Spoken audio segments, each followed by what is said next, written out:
The experiments featured in this program have been described by the scientists who witnessed them as some of the best evidence for life after death ever. After 2 years of intense effort, the SCOLE experiment began to produce more phenomena than in any mediumship experiment in the history of the paranormal. Their initial claims were that they were in contact with a group of deceased entities who were producing, with their help, a number of pictures of either deceased persons or strips of films, which they claimed to be produced without any cameras and in the dark. To eliminate any possibility of hoaxing, the scientists brought their own film and locked it in a specially designed security box. The box was held in the hands of the investigators so that no one could get at it. And then immediately afterwards, we would take it out of the box ourselves so that no one else touched it, and then develop it ourselves in a special machine. Despite all these precautions, the experiments continued to produce the incredible images seen here.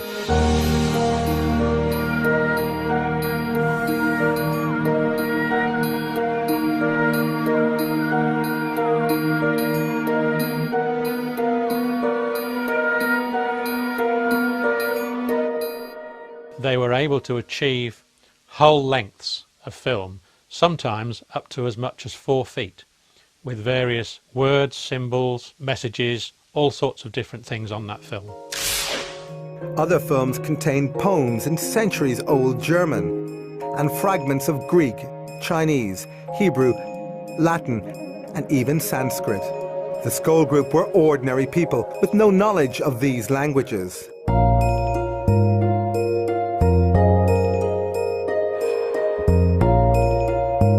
But did these films have a purpose? If dead personalities were producing these images, why did they apparently design some of them as complex puzzles? Providing something which is a puzzle, which is difficult to solve, is simply because it is difficult to solve. It isn't readily available. It can't be easily attributable to the person sitting around the table. Despite lengthy investigations, the possible authors of some of the films, like this German poem, proved impossible to trace. But others were easier to track down. This one contains a poem by Frederick Myers. Intriguingly, Myers was one of the founders of the SPR and a passionate researcher into the evidence for life after death. Before he died in 1901, he promised his colleagues at the SPR that he would try to communicate with them from the other side. Could this film actually represent evidence of the afterlife sent by one of its greatest investigators? Mostly the researchers were unclear as to who might have created these films. However, there were clues as to who the ghostly authors might be in the form of initials or signatures. For example, in this film, the signature appears to belong to the dead singer and actor Ivor Novello. This was received on one of the SCOLE films. Compare it to Novello's actual signature. Investigators say these images were created in total darkness. But how? I think that those pictures can be explained only by imagining that the spirits can project their recollections and images onto a film in some way we can't begin to understand. The only alternative explanation is they are all fakes, and I don't believe that there's evidence that that is the case. Although the mechanism for their creation remains a mystery, investigators concluded they were unique. As far as the photographic evidence is concerned at SCOLE, the strips of film, there has, in my view, never been anything like that at all, ever.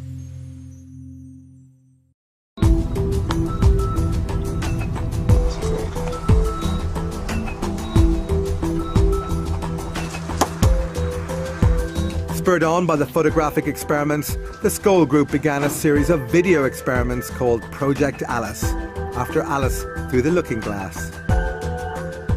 Their ambition was nothing less than to try and capture moving images sent from the spirit world. The SCOLE group insists that instructions on how to position the camera and mirrors came from their spirit communicators. They were told to set up a video camera in the dark cellar, aim it at a pair of mirrors so that it could only film its own viewfinder. While it was recording, nothing unusual was seen. But when the tape was played back, these remarkable pictures appeared. We had images on the video, sometimes of what looked like a tunnel of light. Other times spirit faces were coming towards us. Sometimes what appeared to be a doorway moving.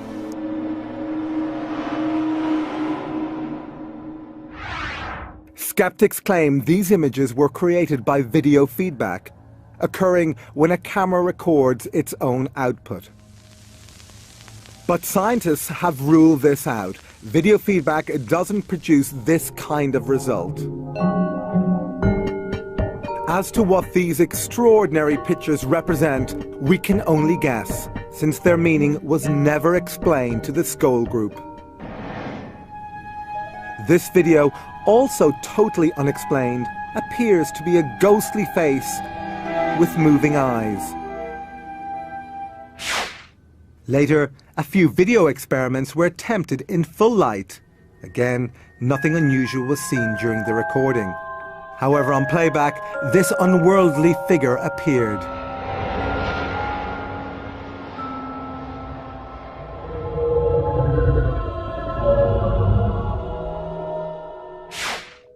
But was it possible for the SCOLE group to have faked these images? Not according to the investigator who monitored these experiments, Swiss lawyer and businessman Dr. Hans Scher. There's absolutely no possibility that this film could have been prepared before, because I selected one of the video films which was in its original packaging, which I opened. I took the film out, I signed the film, and I put it personally in the video camera. He inserted it into the camera. We never touched at any stage the camera or the film. When we played the film, it showed at the beginning a number of bubbles of various colors.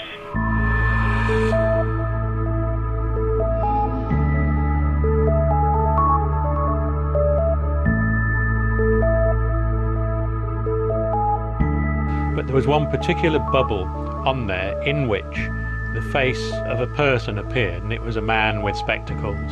Although Dr. Scher did not recognize this face, the SCOLE group thought it might have belonged to someone who was trying to communicate with him from the afterlife.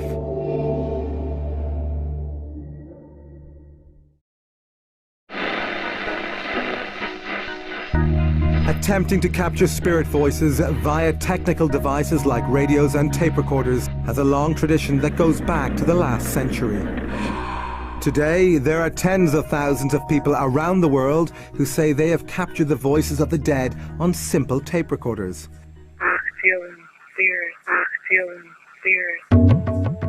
This is known as the electronic voice phenomena, or EVP, and was recently popularized in the Hollywood blockbuster White Noise.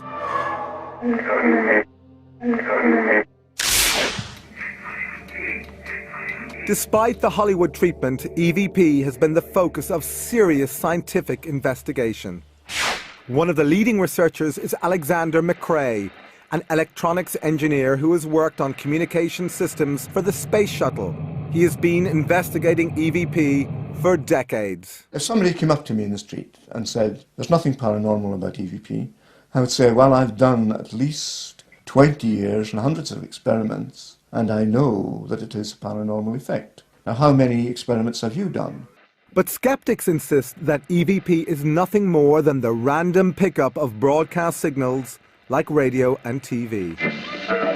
To test this theory, McCrae tried to obtain EVP inside a laboratory that was fully shielded against radio and sound waves. This meant it was impossible to pick up any stray broadcast signals. So inside the laboratory you couldn't pick up anything, but yet the device still produced voices. Although this audio sample is hard to understand, the very fact it was recorded defies all known laws of science. One experimenter of EVP is Vicky Talbot, who lost her son Braden in a boating accident in 2001. Okay, I'm coming down into Wildcat Cove right now, which is the cove that my son departed from and did not return. Ever since then, she says she can record and recognize his voice using this digital recorder. Well, that's Braden. What has really convinced me is the way he speaks, the stress, the intonation. Sometimes he sounds exactly as he did in life. Happy New Year. He will use certain phrases that we used to use. He will say certain things that will identify himself as the person that he was in life. I am convinced, personally, that I am communicating with my son. Like visitors to SCOLE and to Bachi's centre, EVP practitioners find comfort in the belief that they can still communicate with loved ones. But even this conviction can't make up for the unbearable burden of losing a child. These just make me want to cry, just looking at him. He'll just never be this age again, or do that again. What matters is the love that you have for your family. That's what really matters, and not to screw it up. And to remember they can be gone in a flash. You know, these other people, I feel so sorry for them because they have no way of communicating with those that they have lost. And they go around thinking, if only, if only, if only. I don't have to think that. And that's a good thing.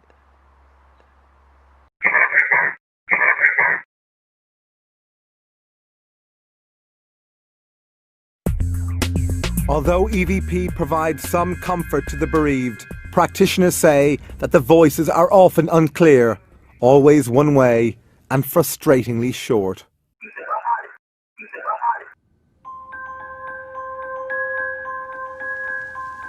One way that we also communicated with spirit, and which was a very effective way, was by use of an ordinary, very cheap tape recorder whose amplifiers were used by the spirit team to carry on a two-way conversation with us. We inspected this machine and found it was completely normal. Earlier, its built-in microphone had been removed to eliminate the possibility of recording anything. When the machine, which contained a blank cassette, was activated, witnesses were astonished when they heard this voice asking them a question. SCOLE Experimental Group. Yes. Yes, SCOLE Experimental Group. Experimenting with audio equipment. Yes. Historic moment it is. The SCOLE group say that their spirit communicators suggested ways of improving their experiments. For example, they told Professor Ellison, one of the SPR scientists, how to build a device for boosting communications via the tape recorder. But this information arrived in a very strange way.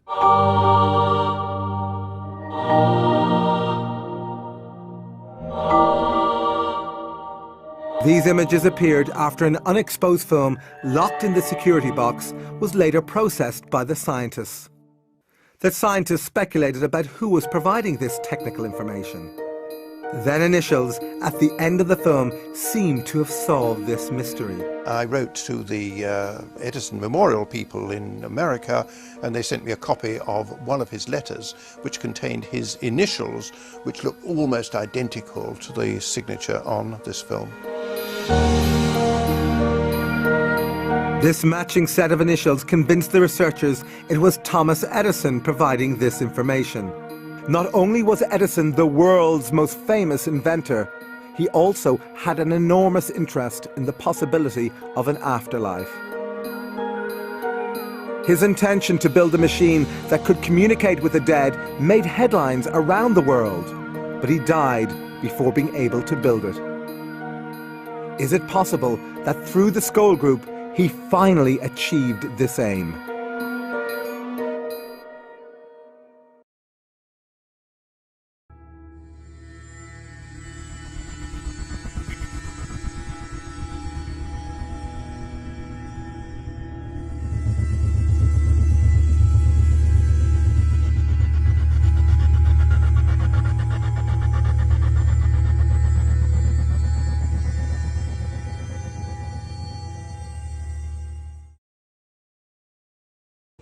The band leader says, "How long have you fellas been involved with sorcery?" And he chopped us a little bit, and I said, "Exactly what do you mean?"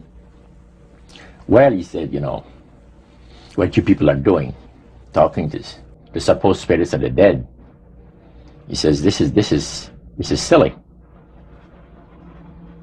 And this man had been at the seance with you. Yeah, oh yeah. And he's telling you that it's silly what you've just done. Because they believe that the soul is immortal. Yeah. They may not be talking to the supposed spirits of the dead. Oh, yeah. Contrary to popular belief, necromancy does not consist of conjuring the spirits of the dead. The reason being, that man is totally mortal and does not possess any mortal soul. So, who are they talking to? He says, the friendly demon spirits that have always found over the centuries great delight in impersonating in apparitions departed loved ones and persons of great renown.